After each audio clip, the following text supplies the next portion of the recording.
নাই চোৰা নাই, সময়ে সময়ে ৰাজনীতি তেনেকুৱা থাকে। চবৰে ৰাজনীতি মানুহৰ নিজৰ ব্যক্তিগত কথাও থাকে, সুবিধা অসুবিধা, ক'ৰবাত গ'লে বেছি ভাল হ'ব নেকি, কাৰোবাৰ লগত থাকিলে বেছি ভাল হ'ব নেকি, সেইবোৰ চলিয়ে থাকিব। এইটো ৰাজনীতি প্ৰক্ৰিয়া। এটা দলতে সদায় চবেই নাথাকে। এইটো ৰিপৰ্টাৰ আৰু ৰাজনীতি একে। যদি ইয়াত ভাল নালাগে বেলেগ চেনেলত যাব, আৰু বেলেগ চেনেলত কোনোবা বেছি সুযোগ সুবিধা দিলে তাত যিহেতু বেছি ভালকৈ কাম কৰিব পাৰিব, চলিব পাৰিব, তাতে যাই পেলাই জইন কৰিব।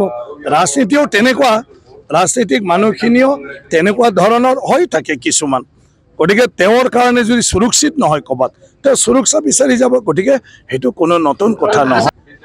ৰাজনীতি কৰা ব্যক্তিবিলাকৰো তেনেকুৱা হয় যে মানে ক'ৰবাত যদি নিজৰ কাম কৰাৰ সুবিধা মানে বেছি সুযোগ আছে বুলি ভাবে, তেনেকুৱা ধৰণৰ পাৰ্টিত মাজে মাজে সেইবিলাক হয় না। BTC ভাল হ'ব লাগে, চবে ইয়াত মানে চব ক্ষেত্ৰতে আগবাঢ়ি যাব পাৰিব লাগে।